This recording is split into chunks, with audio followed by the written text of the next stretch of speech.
दोस्तों, गुरुकुलम ज्ञान भूमि गया यूट्यूब चैनल में आपका स्वागत है। आज एनसीईआरटी क्लास 6 अध्याय 1 लेकर आए हैं। आप लोग ध्यान देकर देखिए। आज का अध्याय 1 है प्रारंभिक कथन। क्या, कब, कहां और कैसे। रसीदा एक लड़की है। रसीदा का सवाल है। रसीदा बैठी अखबार पढ़ रही थी। अचानक उनकी निगाह एक सुर्खियों पर पड़ी। 100 साल पहले। वह सोचने लगी कि यह कैसे कोई जान सकता है कि इतने वर्षों पहले क्या हुआ था। कैसे पता लगाएंगे, आइए पढ़ते हैं। कैसे पता लगाएंगे, यह जानने के लिए कि कल क्या हुआ था। तुम रेडियो सुन रहे हो, टेलीविजन देख रहे हो या फिर अखबार पढ़ रहे हो। साथ ही यह जानने के लिए कि पिछले वर्ष क्या हुआ था। तुम किसी ऐसे व्यक्ति से बात कर सकते हो जिसे उस समय की स्मृति है, याद है, लेकिन बहुत पहले क्या था कैसे जान सकता है। आइए अतीत के बारे में हम जानते हैं। आइए देखिए क्या कहता है। कहता है अतीत के बारे में हम क्या जान सकते हैं। अतीत के बारे में बहुत कुछ जाना जा सकता है, जैसे लोग क्या खाते थे, कैसे कपड़े पहनते थे, किस तरह के घरों में रहते थे। हम आखेटकों, पशुपालकों, कृषकों, शासकों, व्यापारियों, पुरोहितों, शिल्पकारों, कलाकारों, संगीतकारों या फिर वैज्ञानिक के जीवन में जानकारियां हासिल कर सकते हैं। यही नहीं, हम यह भी पता कर सकते हैं कि उस समय बच्चे कौन सा खेल खेलते थे, कौन सी कहानियां सुनाया करते थे, कौन से नाटक देखा करते थे और कौन से गीत गाते थे। आइए जानते हैं कि लोग कहाँ रहते थे। लोग कहाँ रहते थे, मानचित्र 1 में दिखाएंगे आगे। नर्मदा नदी को पता लगाओ। कई लाख वर्ष पहले से लोग इस नदी के तट पर रहते थे। यहाँ रहने वाले आरंभिक लोगों में से कुछ कुशल संग्राहक थे और आसपास के जंगल की विशाल संपदा से परिचित थे। अपने भोजन के लिए वे जड़ों, फलों तथा जंगल अन्न उत्पादकों यहीं से संग्रह किया करते थे और जानवरों को आखेट भी किया करते थे, यानी शिकार भी किया करता था। आइए आगे जानते हैं। अब तुम उत्तर पश्चिम की सुलेमान और कृथर पहाड़ियों का पता लगाओ। इसी क्षेत्र में कुछ ऐसे स्थान है जहां लगभग 8000 वर्ष पूर्व स्त्री पुरुष ने सबसे पहले गेहूं और जौ जैसी फसल उगाना आरंभ किया। उन्होंने भेड़, बकरी, गाय, बैल जैसे पशुओं को पालना शुरू किया। ये लोग गांव में रहते थे।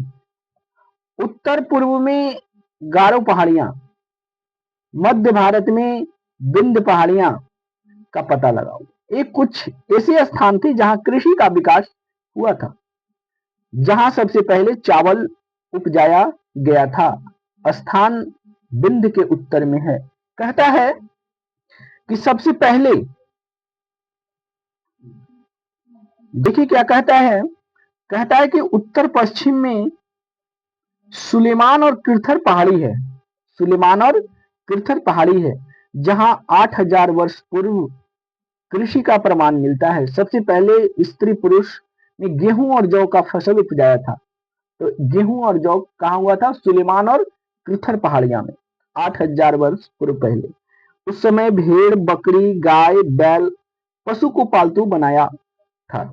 और गारो पहाड़ी कहाँ पड़ता है, ये मेघालय में पड़ता है। और विंध्य पहाड़ी कहाँ पड़ता है, विंध्य पहाड़ी मध्य प्रदेश में पड़ता है, मध्य प्रदेश के आसपास में पड़ता है। यहाँ सबसे पहले कृषि का विकास हुआ था। कहाँ? गारो पहाड़ी और मध्य प्रदेश में, जहां सबसे पहले चावल उपजाया गया था। ठीक है, चावल उपजाया गया था। ये विंध्य के उत्तर में स्थित है। आइए देखते हैं मानचित्र के माध्यम से। देखिए मानचित्र क्या कहता है, कहता है कि आपको पहले नर्मदा नदी देखिए कहाँ है, नर्मदा नदी देखिए यहाँ अमरकंटक से निकलता है और अरब सागर में जाकर गिर जाता है। यही अमरकंटक के आसपास के लोग कुशल संग्राहक थे और वो संग्रह किया करते थे। और आखेटक भी था, यानी शिकारी भी था, शिकारी भी था। ठीक है, अब देखिए क्या कहता है, कहता है गारो पहाड़ी और यहाँ देखिए विंध्य पहाड़ी है। गारो पहाड़ी और विंध्य पहाड़ी के ही के उत्तर में कृषि का विकास हुआ था। कृषि का विकास हुआ था और सबसे पहले चावल उपजाया गया था। ठीक है, आइए आगे जानते हैं कि क्या हुआ था। देखिए मानचित्र पर सिंधु तथा इसकी सहायक नदियों को पता लगाने का प्रयास करें। सहायक नदियां उन्हें कहते हैं, सहायक नदियां उन्हें कहते हैं जो बड़े बड़े नदी में मिल जाती हैं। लगभग 4700 वर्ष पूर्व इन्हीं नदियों के किनारे कुछ आरंभिक नगर फले फूले। गंगा की इसकी सहायक नदियां के किनारे तथा समुद्र तटवर्ती इलाकों में नगरों का विकास लगभग 2500 वर्ष पूर्व हुआ।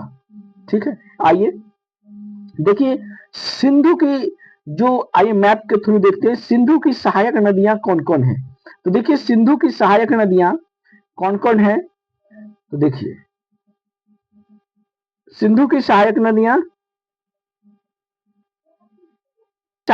कौन कौन है। देखिए इधर किरथर पहाड़ी है और इधर सुलेमान पहाड़ी है, सुलेमान पहाड़ी है। यही बीच से लोग आया करता था। और इधर देखिए सिंधु नदी है, सिंधु नदी है। सिंधु का सहायक नदी पहला झेलम है, दूसरा चेनाब है, तीसरा रावी है, चौथा ब्यास है, पांचवा सतलज है और छठा काबुल नदी। सिंधु यहाँ चाइना के मानसरोवर से निकलती है, मानसरोवर से होते हुए यहाँ चली जाती है, यहाँ। ठीक है, सतलज भी इसी का सहायक नदी है। ठीक है, आइए देखिए क्या कहता है, कहता है गंगा तथा इसकी सहायक सोन नदियां, गंगा तथा इसकी सहायक सोन नदी का पता लगाइए। आइए एक बार देख लेते हैं कि मानचित्र में गंगा नदी कहाँ है। देखिए गंगा नदी आपको उत्तराखंड के हिमानी से निकलता हुआ दिखेगा, हिमालय पर्वत से। देखिए यही है गंगा नदी, ये है गंगा नदी है, गंगा नदी। गंगा नदी हिमालय के उत्तराखंड के हिमानी से निकलता है, हिमानी से निकलता है। और जमुना बंदरपुच से निकलता हुआ गंगा की सबसे बड़ी सहायक नदी यमुना है। ठीक है, और गंगा बिहार में जो है वो सोन जो है अमरकंटक से निकलता है, अमरकंटक से निकलता है और जाकर बिहार में ही सोन गंगा में मिल जाता है। और यहीं पे मगध एक राज्य है जो भारत में सबसे पहले 16 महाजनपद थे, 16 महाजनपद थे। 16 महाजनपद में सबसे जो शक्तिशाली था वो अपना मगध था। मगध अभी वर्तमान में बिहार में पड़ता है। मगध इधर से पहाड़ से घिरा हुआ था और तीन ओर से नदी से घिरा हुआ था, इसलिए मगध सबसे शक्तिशाली था। यहाँ लोहे का खान भी था, लोहा का खान था, लोहा का खान था। यहाँ आसपास में हाथी हुआ करता था और इसलिए सेना में हाथी शामिल था। मगध में जनसंख्या भी अधिक था, इसलिए सैनिकों में की कमी नहीं थी, इसलिए मगध और शासक भी योग्य था, इसलिए मगध साम्राज्य शक्तिशाली था। आइए जानते हैं गंगा, गंगा तथा इसकी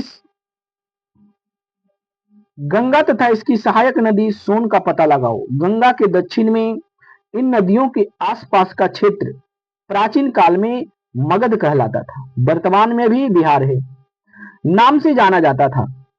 इसके शासक बहुत शक्तिशाली थे, उन्हें एक विशाल राज्य स्थापित किया था। देश के अन्य हिस्सों में ऐसे राज्य की स्थापना की गई। लोगों ने सदैव उपमहादेव द्वीप के बारे में दूसरों हिस्सों तक यात्रा की।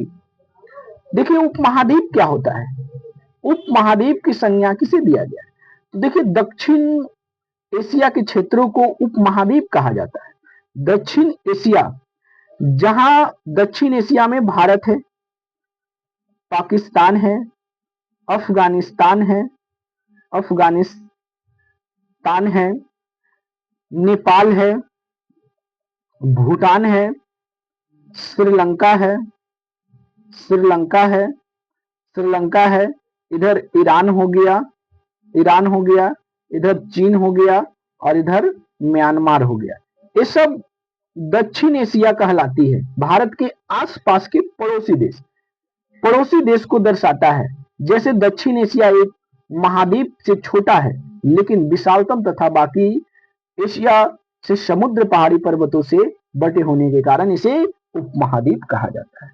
आइए आगे जानते हैं कि विशाल साम्राज्य जब मगध हुआ करता था, तो लोगों ने सदैव उपमहाद्वीप में एक हिस्से से दूसरे हिस्से तक यात्रा की।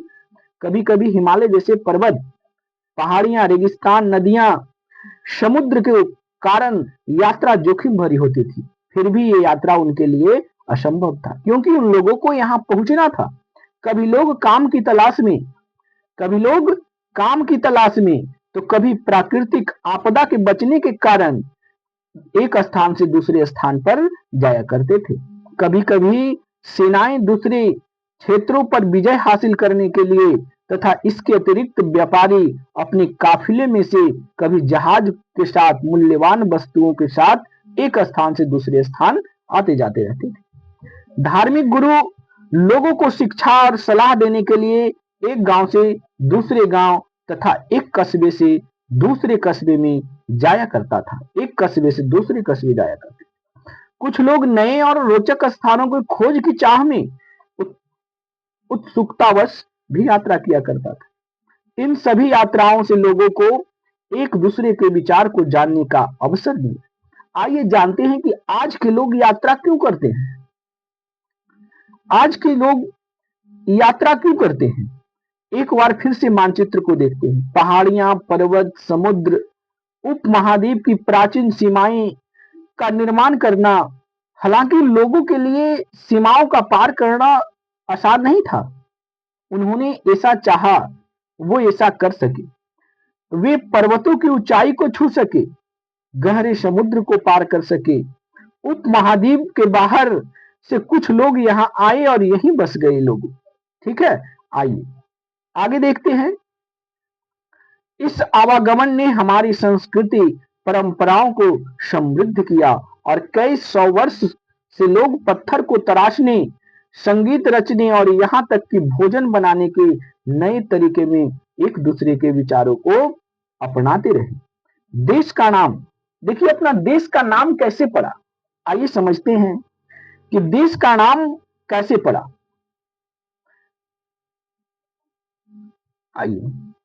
आइए समझते हैं।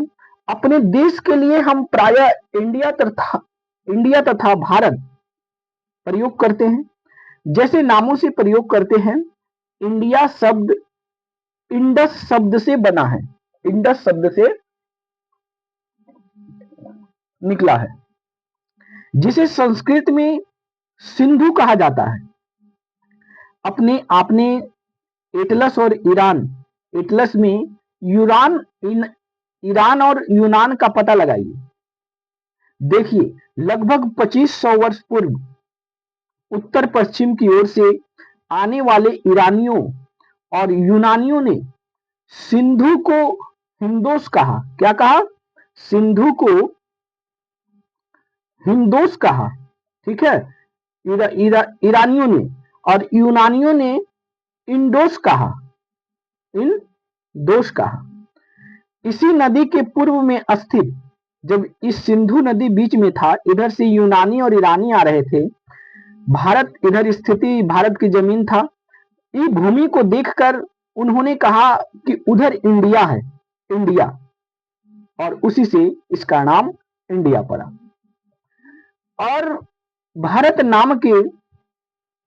नाम का प्रयोग उत्तर पश्चिम में रहने वाले लोगों के एक समुदाय के लिए किया जाता था। भरत नाम की एक कबीला रहता था। इस समूह के उल्लेख में संस्कृत की आरंभिक लगभग 3500 वर्ष पुरानी है। ऋग्वेद में भी मिलता है। भरत कुल का जो है ऋग्वेद में भी मिलता है। इसके बाद इसका प्रदेश भारत प्रदेश देश में होने लगा, यानी भारत देश का नाम पड़ गया। आइए अतीत के बारे में कैसे जानते हैं वो देखते हैं। देखिए अतीत के बारे में कैसे पता चलता है।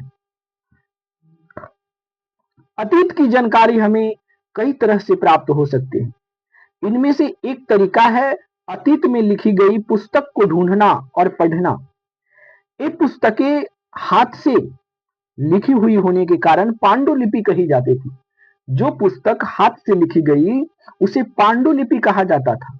अंग्रेजी में पांडुलिपि को के लिए प्रयुक्त होने वाला शब्द मैन्युस्क्रिप्ट होता था।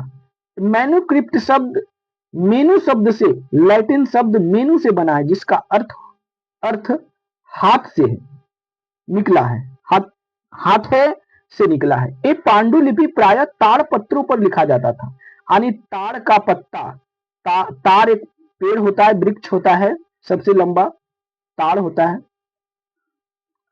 उसी के पत्तों को काटकर सतह बना लिया जाता था और उसी पे लिखा जाता था। और जंगलों हिमालय के क्षेत्र में एक भोजपत्र, भुर्ज नाम का एक पेड़ रहता था, उसकी छाल को छिलकर पत्र तैयार किया जाता था और उसी पत्र पर लिखा जाता था। आइए जानते हैं कि देखिए कैसे तैयार किया जाता था। पांडुलिपि एक पृष्ठ है। यह पांडुलिपि लगभग 1000 वर्ष पहले लिखी गई थी। किताब बनाने के लिए ताड़ के पत्तों का काटकर उसके अलग अलग हिस्सों को एक साथ बांध दिया जाता था। भुर्ज पेड़ की छाल से ही एक पांडुलिपि को तुम यहां देख सकते हो। आइए देखते हैं कि किस तरह से होता है। देखिए यही भुज का पेड़ होता है, जो भोजपत्र होते हैं यही होता है और इसी पे लिखा जाता था और इसी से हमारे अतीत के बारे में पता चलता है। आइए आगे चलते हैं। इतने वर्षों में इनमें कई पांडुलिपि को कीड़ों ने खा लिया तथा कुछ नष्ट कर दिए गए। फिर भी ऐसी पांडुलिपियां आज भी उपलब्ध है। प्रायः ये पांडुलिपियां मंदिरों और बिहार में प्राप्त होता है। इन पुस्तकों में धार्मिक मान्यताओं या व्यवहारों, राजाओं के जीवन, औषधियों तथा विज्ञान आदि सभी प्रकार के विषयों की चर्चा मिलती है। इनके अतिरिक्त हमारे यहाँ महाकाव्य, कविताएं तथा नाटक भी है। इनमें कई संस्कृत में लिखे हुए हैं मिलते हैं कि जबकि अन्य प्राकृतिक और तमिल में है। प्राकृत भाषा का प्रयोग आम लोग करते थे। जो प्राकृत भाषा थी वो आम जनता प्राकृत भाषा का प्रयोग करते थे। आइए जानते हैं, आगे देखते हैं। हम अभिलेख का भी अध्ययन कर सकते हैं। ऐसे लेख पत्थर अथवा धातु जैसी अपेक्षाकृत कठोर सतहों पर उत्कीर्ण किया मामले मिलते हैं। कभी कभी शासक अथवा अन्य लोग अपने आदेशों को इस तरह उत्कीर्ण करवाते थे ताकि लोग उन्हें देख सके, पढ़ सके, इसका पालन कर सके। कुछ अन्य प्रकार के अभिलेख भी मिलते हैं। इनमें राजाओं तथा रानियों सहित अन्य स्त्री पुरुष ने भी अपने कार्यों के विवरण उत्कीर्ण करवाए हैं। आइए आगे जानते हैं। उदाहरण के लिए हम देखते हैं, उदाहरण के लिए प्रायः शासक लड़ाइयों में अर्जित विजयी को लेखा जोखा रखते थे। क्या तुम बता सकते हो कि कठोर सतह पर लेख लिखवाने के क्या लाभ थे? ऐसा करवाने में क्या कठिनाइयां आती होगी? आइए देखते हैं कि सबसे पहले इस अभिलेख को किसने लिखवाया था। लगभग 2250 वर्ष पूर्व पुराना यह अभिलेख वर्तमान अफगानिस्तान के कंधार से प्राप्त हुआ है। यह अभिलेख अशोक नाम का एक शासक आदेश पर उत्कीर्ण करवाया गया था। अशोक, देखिए अशोक कहाँ के शासक था? मगध। लोग कहते हैं बिहार। देखिए बिहार पहले कितना शक्तिशाली था। बिहार में ही मगध था। मगध का एक शक्तिशाली शासक जिसे अशोक कहा जाता था। अशोक मौर्य वंश का शासक था। मौर्य वंश का शासक था। अशोक ने भारत तो क्या, अफगानिस्तान तक अपना परचम लहराया था।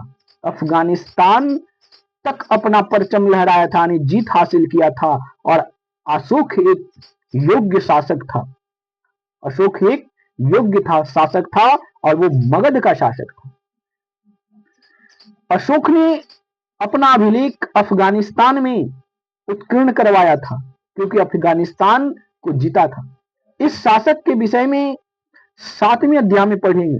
जब हम कुछ लिखवाते हैं, जब हम किसी लिपि का प्रयोग करते हैं, लिपियां अक्षरों तथा संकेतों से बनी होती है।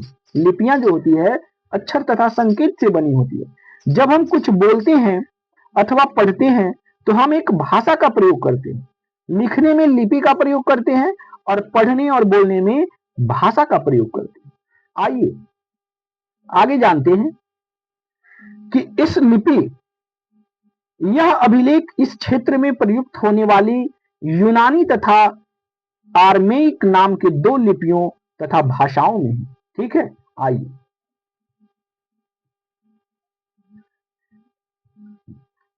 ये लिपि या अभिलेख बनवाने में कितनी कठिनाइयां आती है। इसके अतिरिक्त अन्य कई वस्तुओं अतीत में बनी और प्रयोग में लाई जाती थी। ऐसी वस्तुओं का अध्ययन करने वाला व्यक्ति पुरातत्वविद कहलाता था।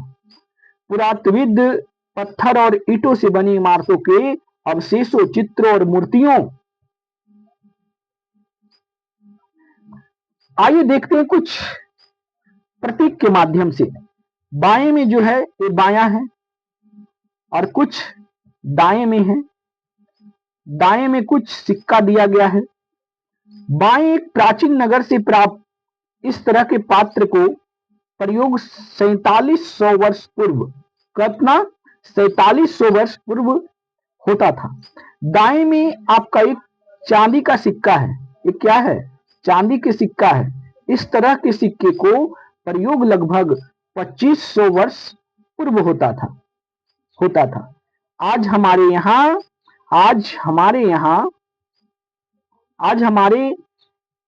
द्वारा आज प्रयोग में आने वाले सिक्कों का यह सिक्का कैसे भिन्न है? हमारे यहाँ आज प्रयोग होता है गोल सिक्का। ठीक है, आइए देखते हैं का अध्ययन करते हैं। वे औजारों, हथियारों, बर्तनों, आभूषणों तथा सिक्कों की प्राप्ति के लिए छानबीन तथा खुदाई भी करते हैं। इनमें से कुछ वस्तुएं पत्थर, पक्की मिट्टी तथा कुछ धातुओं की बनी हो सकती है। ऐसे तत्व कठोर तथा जल्दी नष्ट होते थे। पुरातत्वविद को कहना है कि जानवरों, चिड़िया, मछलियों की हड्डियां ढूंढते हैं। इससे यह पता लगाया जाता है, जानवर और चिड़िया और मछली की हड्डी से यह पता लगाने में मदद मिलती है कि अतीत के लोग क्या खाते थे, पहले लोग क्या खाते थे। वनस्पति अवशेष बहुत मुश्किल से बच पाते हैं। जो वनस्पतियां होती है वो बहुत मुश्किल से बच पाते हैं। यदि अन्न के दाने अथवा लकड़ी के टुकड़े जल जाते हैं तो वो जले हुए रूप में बचे रहते हैं। क्या पुरातत्वविदों को बहुधा कपड़ों के अवशेष मिलते हैं? आइए जानते हैं कि बहुधा कपड़े कैसे होते हैं, कहां मिलते हैं। पांडुलिपियों, अभिलेखों तथा पुरातत्व से ज्ञात जानकारी के लिए इतिहासकार प्रायः स्रोत शब्द का प्रयोग करते हैं। इतिहासकार उन्हें कहते हैं कि जो अतीत का अध्ययन करते हैं, स्रोत से प्राप्त होते ही अतीत के बारे में पढ़ना बहुत रोचक हो जाता है, क्योंकि इन स्रोतों की सहायता से हम धीरे धीरे अतीत की पुनर्निर्माण करते जाते हैं। अतः इतिहासकार तथा पुरातत्वविद उन जासूसों की तरह है इन सभी स्रोतों का प्रयोग सुराग के रूप में अतीत में जानने का प्रयास किया करते हैं। ठीक है, आइए आगे चैप्टर में चलते हैं। अगला पन्ना, अतीत एक है या अनेक है? क्या तुमने इस पुस्तक के शीर्षक हमारे अतीत पर ध्यान दिए हैं, जहां अतीत शब्द का प्रयोग बहुवचन के लिए किया जाता था, जैसे पशु पालकों, कृषकों, ये सब करके ऐसे तत्व और ध्यान देने के लिए किया गया था। अलग अलग समूहों के लोग के लिए अतीत में अलग अलग मायने थे। उदाहरण के लिए पशुपालकों अथवा कृषकों का जीवन राजाओं तथा रानी के जीवन से तथा व्यापारियों की जीवन शिल्पकारों के जीवन से भिन्न था। जैसे कि आज भी देखा गया है कि उस समय के लोग, उस समय भी देश के अलग अलग हिस्सों के लोग अलग अलग व्यवहारों और रीति रिवाज का पालन करते थे। जैसे उदाहरण से समझते हैं कि आज के लोग क्या करते हैं। उदाहरण के लिए आज अंडमान द्वीप के अधिकांश लोग अपना भोजन मछलियों पकड़कर, शिकार करके तथा फल फूल के संग्रह के द्वारा प्राप्त करते हैं। इसके विपरीत अगर आप शहर में चले जाएं, शहर के रहने वाले लोगों को देखें तो खाद्य आपूर्ति के लिए अन्य वनस्पतियों पर निर्भर करते हैं। इस तरह के भेद अतीत में विद्यमान है। आज इसके अतिरिक्त एक अन्य तरह का भेद है। उस समय शासक अपनी विजय का लेखा जोखा रखते थे। यही कारण है कि हम शासकों तथा उनके द्वारा लड़ी गई लड़ाइयों के बारे में काफी कुछ जानते हैं, जबकि शिकारी, मछुआरे, संग्रहक, कृषक, पशुपालक जैसा आम आदमी प्रायः अपने कार्यों का लेखा जोखा नहीं करते थे। पुरातत्व का कहना है, पुरातत्व की सहायता से हमें अपने जीवन को जानने की मदद मिलती है। हालांकि अभी इस बारे में बहुत कुछ जानना शेष है। आइए जानते हैं कि तिथियां का मतलब क्या होती है। देखिए, तिथि का मतलब क्या होता है कि अगर कोई तुमसे तिथि के विषय में पूछे तो तुम शायद ही तारीख, माह, वर्ष जैसे कि 2000 या इसी तरह की कोई वर्ष बताओगे। वर्ष की यह गणना ईसाई धर्म ईसा मसीह के जन्म की तिथि से की जाती है। जो तारीख है वो ईसा मसीह क्या कौन थे? ईसा मसीह ईसाई धर्म के प्रवर्तक ईसा मसीह था। ईसा मसीह का जन्म प्रथम शताब्दी में हुआ था। प्रथम शताब्दी यानी 1 ईस्वी में हुआ था। 1 ईस्वी से अगर पहले जाते हैं तो ईसा पूर्व होता है, ईसा पूर्व होता, और ईस्वी के बाद आते हैं तो ईस्वी होता। और इंग्लिश में इसे बीसी कहते हैं और इसे हिंदी में एडी कहते हैं। बीसी मतलब बिफोर कास्ट और एडी मतलब एमिडोमियन। ठीक है, आइए जानते हैं कि इसी तरह कोई वर्ष बताएंगे। वर्ष की गणना ईसाई धर्म प्रवर्तक ईसा मसीह के जन्म तिथि से की जाती है। अतः 2000 वर्ष कहने का तात्पर्य ईसा मसीह के जन्म के 2000 के बाद से है। ईसा मसीह के जन्म पूर्व की सभी तिथियां ईस्वी पूर्व के रूप में जानी जाती है। इस पुस्तक में हम 2000 को अपना आरंभिक बिंदु मानते हुए वर्तमान में पूर्व की तिथियों को उल्लेख करते हैं। आइए, कुछ इतिहासकारों का कहना है कि तिथि क्या होती है। आइए इसके बारे में जानते हैं। इतिहासकार और तिथियां, अंग्रेजी में बीसी, ईसा पूर्व को बीसी कहते हैं, हिंदी में ईसा पूर्व। बीसी का तात्पर्य बिफोर क्राइस्ट यानी ईसा पूर्व होता है। कभी कभी तुम तिथियों से पहले एडी लगाते हो। एडी मतलब हिंदी में इसे ईस्वी खाली कहते हैं। एडी लिखा पाती हो। यह एनो डोमिनी नामक 2 लैटिन शब्द से बना है। इसका तात्पर्य है ईसा मसीह के जन्म के वर्ष से। एनो डोमिनी का अर्थ होता है ईसा मसीह के जन्म के वर्ष से। कभी कभी एडी के जगह सी आई तथा बीसी के जगह BCI का प्रयोग होता है। CI अक्षरों का प्रयोग कॉमन एरा, CI का मतलब क्या होता है? कॉमन एरा, कॉमन एरा तथा बीसीआई का मतलब होता है बिफोर कॉमन एरा। बीसीआई का मतलब बिफोर बिफोर कॉमन एरा होता है, कॉमन एरा के लिए होता है। हम इन शब्दों के लिए प्रयोग करते हैं क्योंकि विश्व का अधिकांश लोग इस कैलेंडर का प्रयोग सामान्यतः कर दिए, सामान्यतः हो गया है। भारत में तिथियां इस रूप में प्रयोग लगभग 200 वर्ष पूर्व आरंभ हुआ था। कभी कभी अंग्रेजी में बीपी अक्षरों का प्रयोग होता है, बीपी अक्षरों का बीपी हो जाता है, जिसका तात्पर्य है बिफोर प्रेजेंट। बिफोर, बी से बिफोर और पी से प्रेजेंट। बिफोर प्रेजेंट के मतलब होता है वर्तमान से पहले, वर्तमान से पहले होता है। पृष्ठ 3 पर 2 तिथियां हैं, उनका पता लगाइए। इनके लिए कुछ अक्षर समूह का प्रयोग करते हैं। आइए आगे देखते हैं।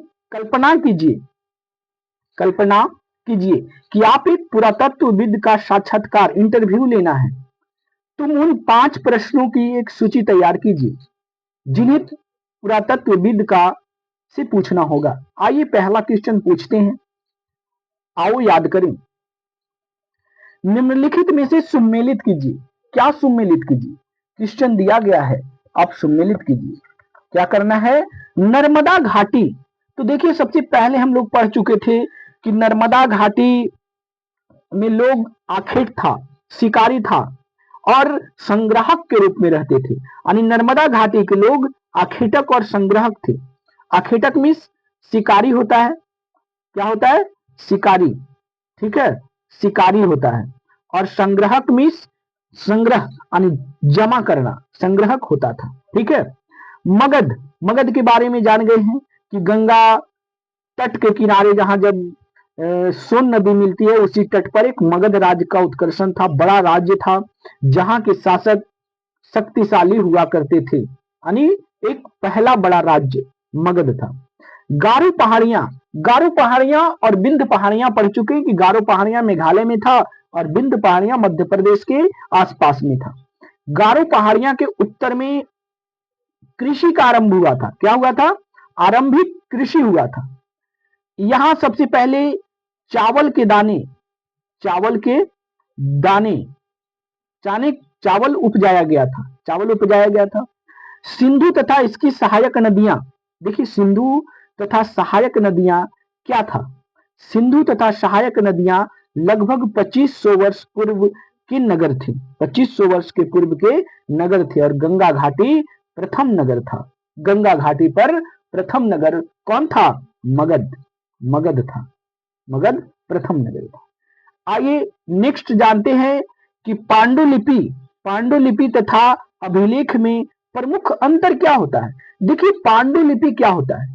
पांडुलिपि आपको बताएं कि जो ताड़ का पेड़ होता है, ताड़, ताड़ का पेड़ और भुर्ज की छाल, भुर्ज की छाल, इस पर पांडुलिपि लिखी जाती है हाथ से, हाथ से लिखी जाती है। और जो अभिलेख होता है वो कठोर यानी पत्थर या धातु पर लिखा जाता है, यही अंतर है। ताड़ और भुज की छाल पर इतिहास के बारे में लिखा होता है और पत्थर और धातुओं पर जो अभिलेख होता है उसमें राजा और रानी की प्रचम जीत की कहानी अपना हर हिसाब किया रहता था। आइए तीसरा क्वेश्चन इंटरव्यू में पूछा जा रहा है, रसीदा के प्रश्न को फिर से पढ़ो, इसका उत्तर हो सकता है। रसीदा का और क्वेश्चन है, देख लेते हैं।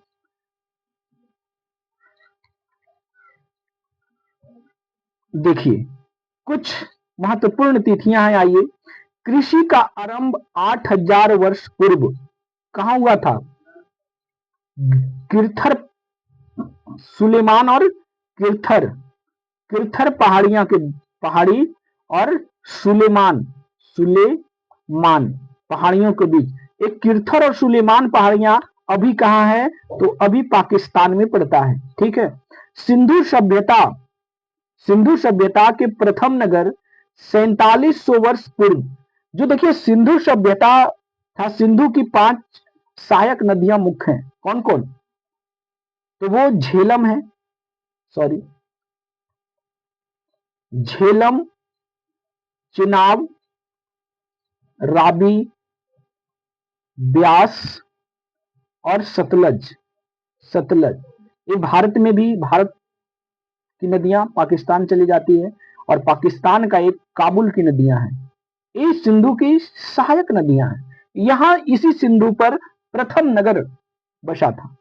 आगे देखिए, गंगा घाटी के नगर मगध एक बड़ा राज्य था। मगध क्या था? एक बड़ा राज्य था, शक्तिशाली राज्य था। 2500 वर्ष पूर्व मगध अभी बिहार में पड़ता है। आगे देखिए क्वेश्चन क्या कहता है कि वर्तमान लगभग 2000 वर्ष पूर्व, यानी जो कैलेंडर का 2000 वर्ष पूर्व मतलब ईसा ईसा मसीह के जन्म के समय का 2000 वर्ष पूर्व, यानी बीसी, बिफोर क्राइस्ट। तो आज यही एनसीईआरटी क्लास 6 का अध्याय नंबर 1 खत्म होता है। आप लोग गुरुकुलम ज्ञान भूमि यूट्यूब चैनल को सब्सक्राइब कीजिएगा। धन्यवाद।